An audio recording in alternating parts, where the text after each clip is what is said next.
قرآن مجید کی جو آیت ہے 12واں پارہ ہے اور آیت نمبر 99 وَأُتْبِعُوا فِي هَٰذِهِ لَعْنَةً وَيَوْمَ الْقِیامَةِ، اور ان کے پیچھے پڑی اس جہاں میں لعنت اور قیامت کے دن۔ کن کے پیچھے؟ فرعون کے پیچھے۔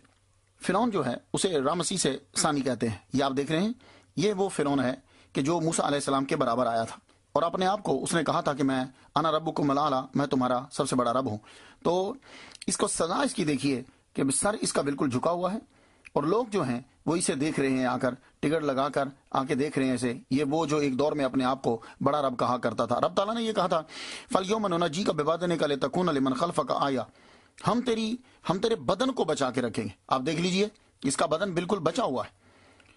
یہ فرانس اس کی جو لاش ہے، یہ ممی جو ہے، یہ ایجپٹ سے فرانس لے کر گئے۔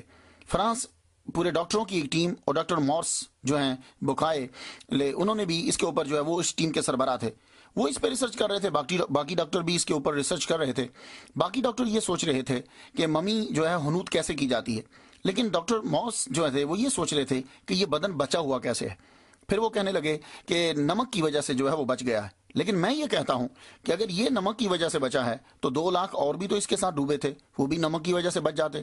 بات یہ نہیں ہے کہ یہ نمک کی وجہ سے بچا ہے، اللہ تعالیٰ نے یہ کہہ دیا اور اللہ اس کو بچانا چاہتا تھا اور اس کے بدن کو بچا کے رکھا، اور آج یہ لعنت دیکھیے کہ بالکل ننگا پڑا ہوا ہے، جسم کے اوپر کوئی کپڑا نہیں ہے، اور لوگ جو ہیں وہ اسے آ کر دیکھ رہے ہیں۔ کتنی عجیب بات ہے کہ جو اپنے آپ کو کہا کرتا تھا کہ میں ربکم الاعلی ہوں، اور آج وہ بالکل سجدے کی حالت کے اندر ہے۔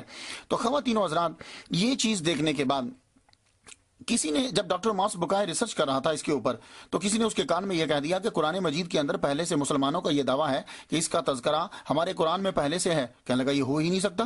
جب اس کو دکھایا گیا تو پھر اس نے جا کر اپنی کتاب کو پڑھا تو بائبل کے اندر یہ لکھا ہوا تھا کہ سب کے سب ڈوب گئے، ایک بھی نہیں بچا، ایک بھی نہیں بچا۔ تو جب اس نے بائبل میں یہ دیکھا تو قرآن مجید کہہ رہا ہے کہ اس کا جسم جو ہے وہ ہم نے بچا دیا۔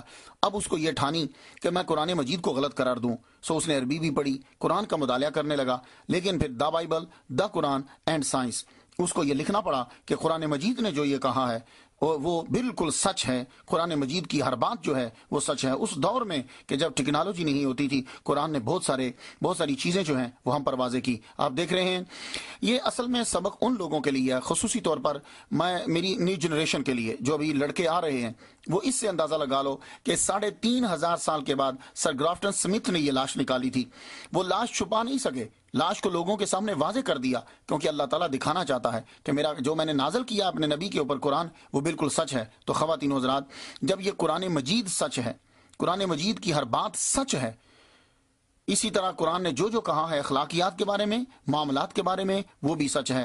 تو یہ ایک بہت بڑی علامت ہے اس بات پر کہ قرآن مجید نے جو کہا وہ سچ ہے۔ تو ہمیں قرآن مجید پر عمل کرنا چاہیے، اس لیے کہ معاملات اور اخلاقیات کے بارے میں بھی جو قرآن کہتا ہے وہ بالکل سچ ہی ہے۔ ہمیں اپنی زندگی جو ہے یہاں کی، اسے بھی صحیح بنانا چاہیے، اور مرنے کے بعد بھی ہمیں جنت کے حصول کی طرف جو ہے وہ بڑھنا چاہیے۔ دونوں جہاں میں اللہ تعالیٰ ہمیں جنت عطا فرمائے۔